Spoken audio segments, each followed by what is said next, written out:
My wife cheated on me with her boss, and after I found out, she falsely claimed I stole $200, $0 from her inheritance to cover her affair.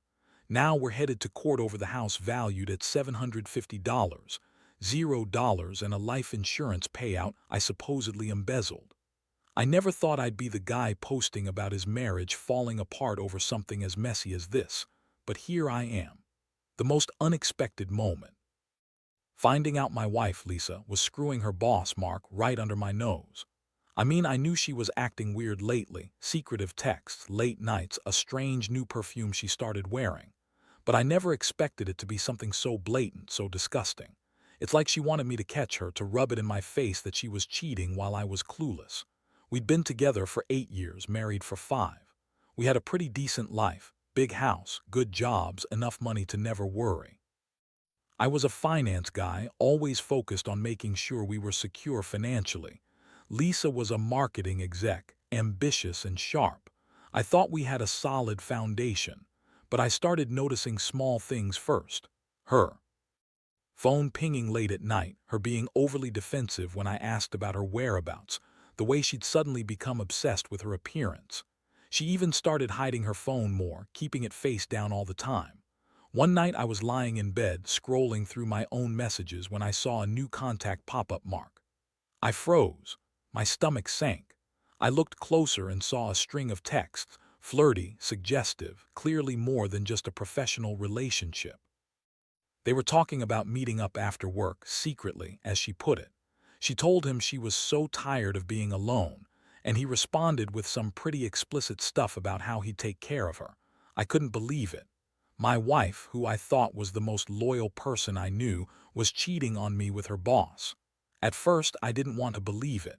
Maybe it was a misunderstanding, maybe a joke. But then I found her email exchange with him, where she was planning their next meetup, saying she couldn't wait to feel alive again. I read through it all in shock, my hands trembling. I felt like I'd been punched in the gut. How long had this been going on? How blind had I been? I decided to confront her that very night. I waited until she got home from her business trip, which I now knew was a lie. When she walked in, I was already waiting in the living room, her phone in my hand. I didn't even bother with small talk. I just showed her the messages. Her face went white, then she started yelling, calling me paranoid, accusing me of spying, saying I was crazy for thinking she'd cheat. She claimed it was just a work fling, that she was stressed, that she never meant for it to go this far, but I wasn't buying any of it. I could see right through her lies. Her reaction was pure bitchy arrogance. She dismissed my feelings, told me I was overreacting, and then, to my shock, she started accusing me of cheating too.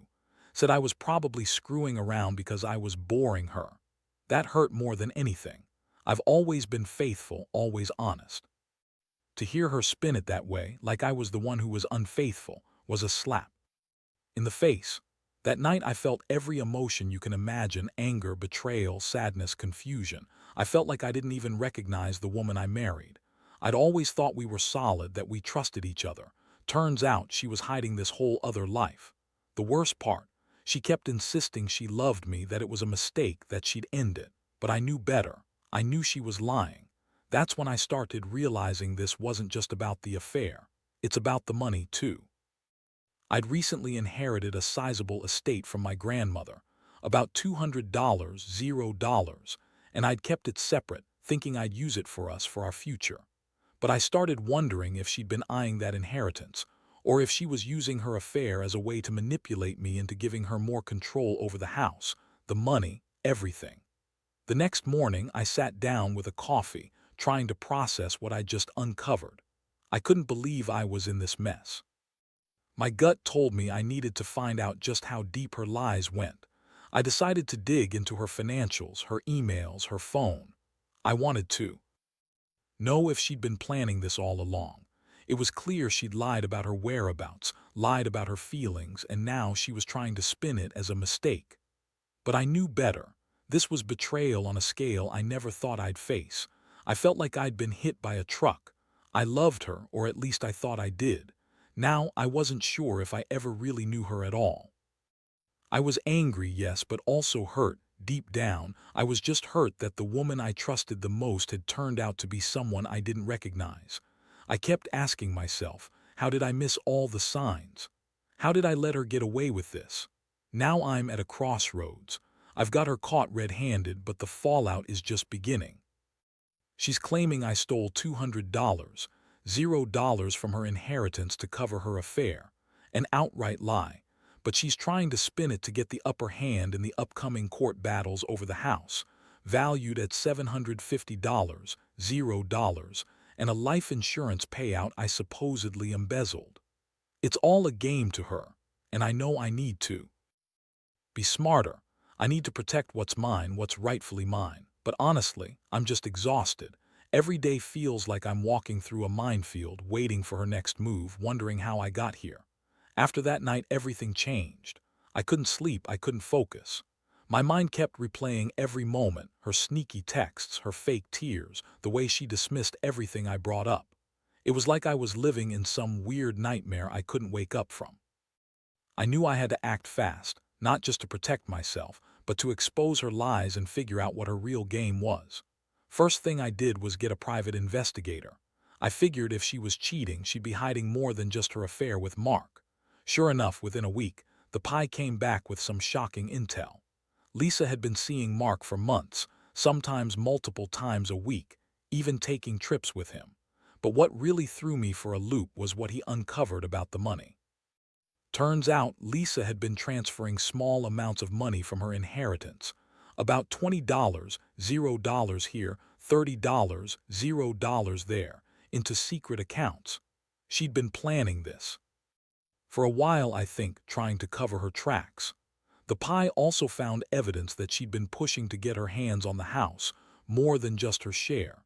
She'd been talking about selling or refinancing it, trying to get me out so she could be free to run with Mark. That's when I realized this wasn't just an affair. It was a calculated plan to take everything I had. My house, my inheritance, even my life insurance payout. She wanted it all, and she was willing to lie, cheat, and manipulate her way to get it. I sat down in my office after the report, trembling. All these pieces of the puzzle clicked into place. I remembered how she had suddenly become obsessed with her appearance, how she'd been pushing for a bigger house, more money, more control. It wasn't just about the affair. She saw her chance to take everything I had and run. I felt betrayed all over again, but this time with a cold, hard clarity. I wasn't going to let her get away with it. The next step was confronting her again, but this time with facts. I knew I needed proof that she'd been lying. About the inheritance, about her plans, everything. I went through her emails, her bank statements, her phone logs. I found even more proof, screenshots of her discussing how she'd get rid of me, how she wanted to start fresh with Mark, and how she was planning to fool the courts into giving her what she wanted. It was chilling to see her so calculated, so ruthless. I also started talking to my lawyer. I told him everything I'd uncovered about the affair, the money transfers, her plans for the house. We discussed how to approach the upcoming court battles over the property and the insurance payout. I knew she'd try to spin everything, lie her way out, but I had enough evidence now to fight back.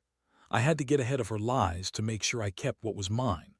While all this was happening, Lisa's attitude shifted. She became more aggressive, more bitchy. She started accusing me of trying to ruin her, claiming I was crazy for accusing her of cheating. She threw tantrums, yelled at me, even tried to gaslight me into thinking I was just imagining things. But I wasn't going to let her manipulate me anymore. I'd seen too much, known too much. I was done playing nice. One day I caught her in a lie about her whereabouts. She said she was at a friend's house, but I checked her location. She was at Mark's condo. I took screenshots, sent them to my lawyer. That was the moment I realized she was not just cheating, she was actively trying to steal from me. She was planning her escape, and she didn't care who she hurt in the process. That's when I decided enough was enough. I couldn't keep pretending everything was okay. I told her I wanted a divorce, and I was prepared to fight her in court for the house, the inheritance, and the insurance payout. I wanted everything legally mine, and I didn't care if she screamed or lied or threw tantrums. I had the evidence, and I was ready to use it. The emotional toll was huge. I felt betrayed, angry, and exhausted all at once. I kept asking myself how I missed all the signs, how I could have been so blind. I felt like a fool for trusting her, for thinking we had a real future. But I also felt a strange sense of clarity. I knew I needed to stand my ground, to protect what was mine, and to start rebuilding from the ashes of this disaster. In the end, I realized that sometimes the only way to truly move forward is to confront the truth head-on, no matter how painful it is. I learned that not everyone who smiles at you is on your side, and that money and betrayal can turn even the most normal relationships into chaos. I'm still in the middle of this mess, but I'm starting to see a way out. I just hope that sharing my story might help someone else see the signs before it's too late. After I gathered all the evidence and made my decision to fight for my rights, everything started moving faster than I expected. I went from feeling numb to feeling a blazing fire of determination. The day I told Lisa I was filing for divorce, her reaction was exactly what I expected: rage, denial, and a lot of bullshit. She screamed, called me crazy, said I was ruining her life, but I didn't care anymore. I'd already seen her true face and knew what she was capable of.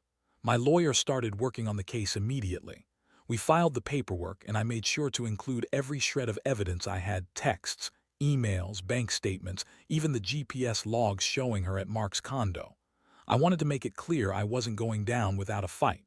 The court process was brutal from the start. Lisa hired her own lawyer, of course, one of those slick, manipulative types who loves twisting facts.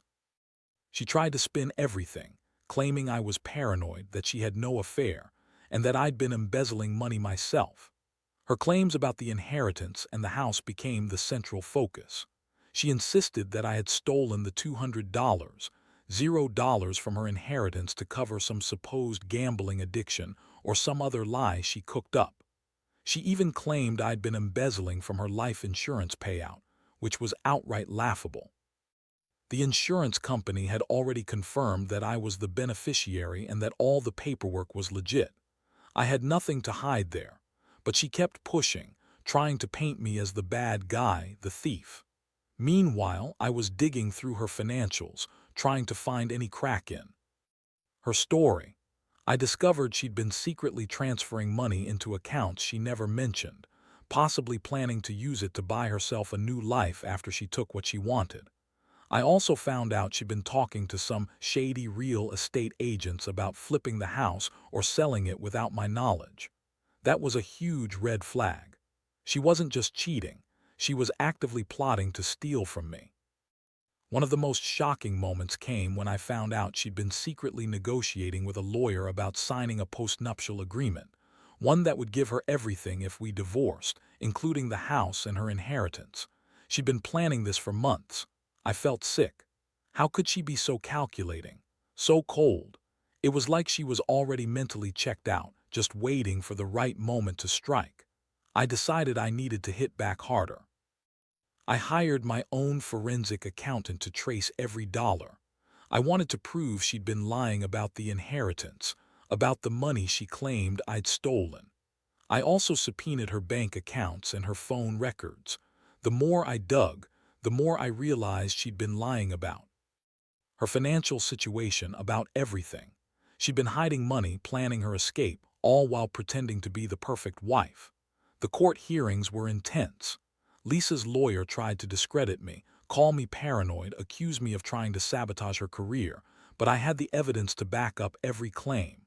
I presented the GPS logs, the bank transfers, the emails. The judge looked over everything and saw through her lies pretty quickly. She was furious when I exposed her plans to sell the house without my consent, and her attempt to claim that I'd stolen the inheritance was dismissed outright. Throughout it all, Lisa's attitude got worse. She became more manipulative, more aggressive. She'd show up at court, throwing tantrums, crying crocodile tears, trying to guilt me into backing down. But I knew her game now. I saw her for what she was: a liar, a cheater, a thief. I refused to be her pawn anymore. I was ready to fight for what was mine, and I wasn't going to let her walk away with everything just because she was good at pretending to be the victim. As the days went on, I also started to realize how much this Whole ordeal was affecting me emotionally. I had sleepless nights, moments of pure rage and deep, aching sadness. I loved her once, or at least I thought I did. Now I felt like I barely knew her. It was a gut-wrenching realization. I kept asking myself how I missed all the signs, how I'd been so blind. But I also knew I had to stay strong, not just for me, but for what was rightfully mine. The most important lesson I learned in this mess: never underestimate the power of evidence. Never ignore the red flags, no matter how small. And most of all, trust your instincts. If something feels off, it probably is. My wife's betrayal was a brutal lesson, but I refuse to let it define me. I've started to rebuild my life, step by step, knowing I fought for what was mine and that I can come out of this stronger. It's not over yet, but I'm getting there. The court dates came and went like a blur. Each hearing felt like a battle, her lawyer trying to paint me as the villain, twisting facts, throwing out accusations meant to undermine me. I wasn't about to let her win that easily. I had the mountain of evidence, and I was prepared to use every bit of it. The main focus was the house, valued at $750, $0, and her claims that I'd embezzled the inheritance, along with her accusations about the life insurance payout. From the start, I knew her strategy was to make me look like the bad guy, an untrustworthy husband who'd stolen from her, betrayed her, and tried to ruin her. She kept insisting I was a liar, that I'd been secretly draining her inheritance, that I'd hidden money in offshore accounts. Her tone was bitchy, aggressive, and full of false promises that she'd fight for what's rightfully hers. But I had the proof. I had the GPS logs, the bank statements, the emails, and the testimony of my forensic accountant. Everything was stacked against her lies. The judge saw through her pretty quickly. When I presented the evidence of her transferring money into secret accounts, her face changed. She tried to deny it, claiming it was business expenses, but the accountant shot her down fast. The court ordered her to produce her financial records, and when she couldn't, her bluff was called. It was clear she'd been hiding money all along, planning her escape and trying to cover her tracks. Meanwhile, her accusations about me stealing the inheritance were dismissed outright. The court confirmed that I was the legitimate heir, that I hadn't touched the funds, and that I had clear documentation proving my ownership. The judge even questioned her motives, asking why she'd be so intent on accusing me if she truly loved me. Her only response was more tears, more frantic denial, but it all fell flat. The real kicker was her attempt to claim the house, our house, that I'd somehow stolen it from her. She argued that I'd manipulated her into signing documents, that I'd tricked her into giving me full control. But I had the original papers, the notarized documents, and witness testimony from the lawyer who drew up our agreement. The court saw that she'd been trying to orchestrate a quick sale or refinance behind my back. Her bitchy attitude only got worse when she realized her plans were unraveling. It wasn't just about the property. She kept trying to throw out wild accusations about the life insurance payout, claiming I'd been embezzling that too. That was laughable. The insurance company had already that I was the beneficiary, that all the paperwork was in order. Her attempts to smear me were desperate, and the judge saw right through it. What struck me most during these hearings was how she refused to accept responsibility. She kept insisting she was the victim, that I'd betrayed her, that I'd been the one cheating all along. She threw tantrums, slammed her fists on the table, and even tried to storm out when things didn't go her way. That bitchy side came out full force. Honestly, I'd never seen her like that, so manipulative, so relentless. It made me realize how much she'd been playing me all these years. Throughout the process, I stayed calm, collected, and focused on the facts. I knew I had the moral high ground, and I refused to be baited into her emotional traps. I also kept thinking about how much this whole ordeal had cost me: my trust, my peace of mind, my emotional stability.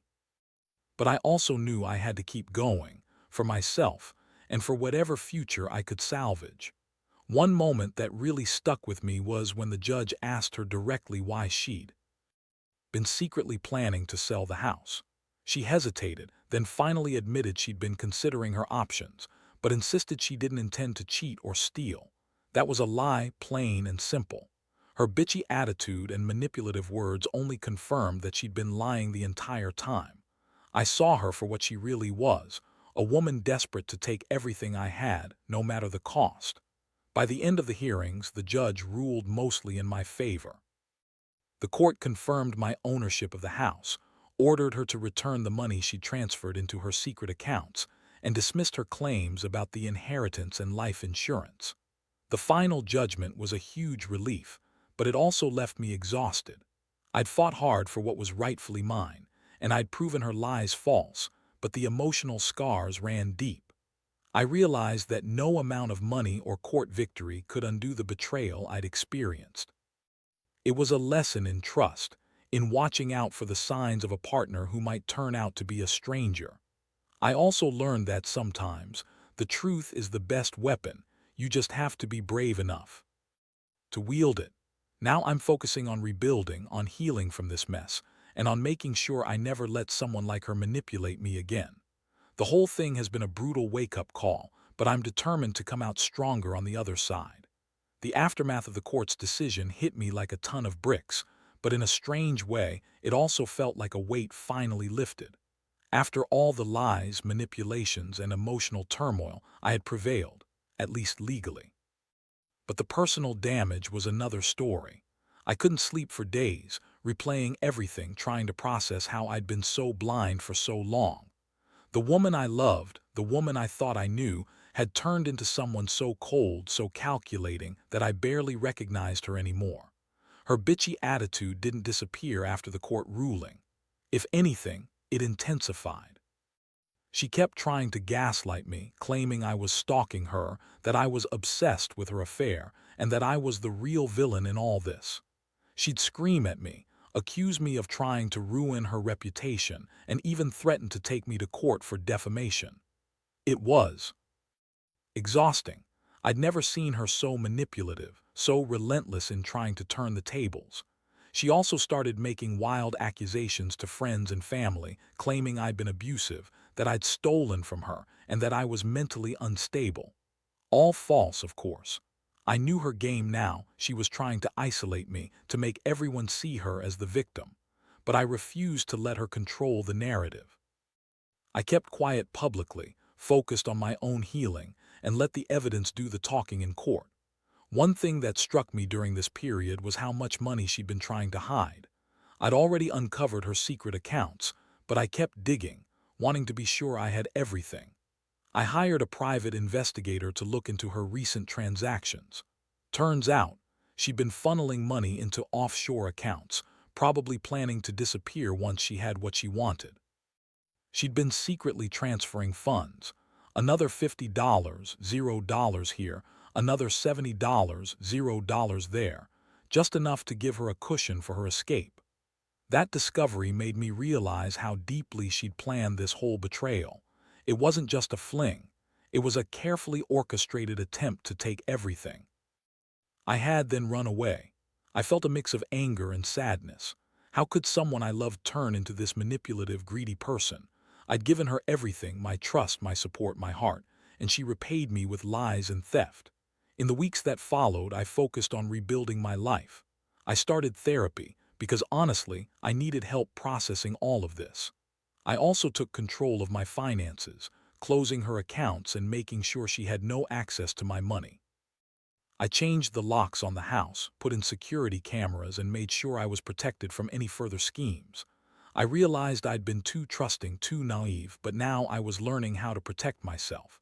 I also reached out to some close friends and family, people I knew would tell me the truth. Their support was invaluable. They told me I was strong, that I'd handled everything with integrity, and that I deserved better. That helped more than I can say. It reaffirmed that I was still a good person, despite all the betrayal and the bitchy antics of my ex-wife. One day, I sat down and looked at everything I'd been through. The lies, the manipulations, the court battles, the heartbreak. It was a hell of a ride, but I realized I'd learned some important lessons.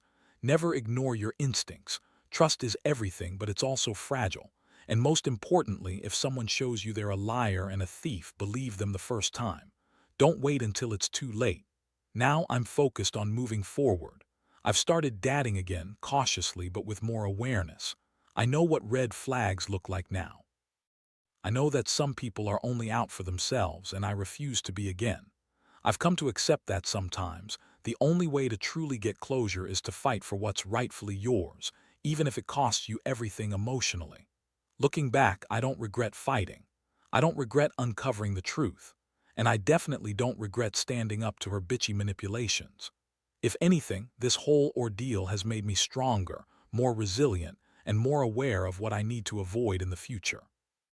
I've learned that revenge isn't about hurting someone else. It's about protecting yourself, reclaiming your life, and making sure you don't get played again. So, if you're ever in a situation where your partner is lying, cheating, and trying to steal from you, don't hesitate to fight back. Gather the evidence, stay calm, and do what you need to do to protect yourself. Because in the end, nobody's going to do it for you. And trust me, the truth always finds a way to surface. Looking back now, I realize how much this whole experience changed me, probably forever. I used to think trust was the foundation of any relationship, but now I see it's more about boundaries, awareness, and staying alert to the signs of betrayal. I learned the hard way that people can hide their true selves behind a perfect smile, behind a carefully crafted facade. Lisa was that kind of person, charming, manipulative, and completely willing to lie, cheat, and steal to get what she wanted. The worst part is, I still feel the sting of betrayal, even after all the court battles and evidence I presented. The emotional scars run deep, and I sometimes wonder if I'll ever fully trust someone again. But I also know this: I refuse to let her poison my future with bitterness. I've started to rebuild my life, piece by piece, with a sharper eye and a stronger heart. I've come to accept that some people aren't worth the pain they cause, and that sometimes you just have to walk away and let karma take its course. The biggest lesson I want to share is this: don't ignore the red flags. If something feels off, it probably is. Trust your instincts. Don't be afraid to dig into the details: money, texts, emails, GPS logs, whatever it takes. Because if I hadn't done that, I might have lost everything: my house, my inheritance, my peace of mind. Instead, I fought for what was mine, and I came out on top, not just legally but emotionally. And here's another thing: I've learned the importance of self-care. This ordeal drained me, but it also made me realize I needed to focus on myself. I started therapy, reconnected with friends, and took up new hobbies that made me feel alive again. I'm not just surviving, I'm rebuilding. And I'm doing it without the weight of her betrayal dragging me down. Most importantly, I've learned that revenge isn't about hurting someone else. It's about protecting yourself and reclaiming your life. I didn't do it for her, I did it for me. And in the end, I think that's what makes all the difference. I stand here now, stronger and wiser, knowing I fought for my right to a clean, honest life. I hope my story serves as a cautionary tale.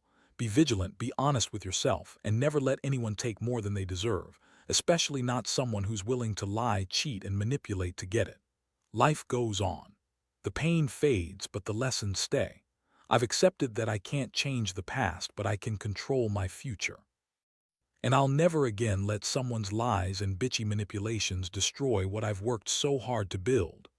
I'm finally free from that toxic chapter, and I'm ready to face whatever comes next with open eyes, a strong heart, and a renewed sense of self.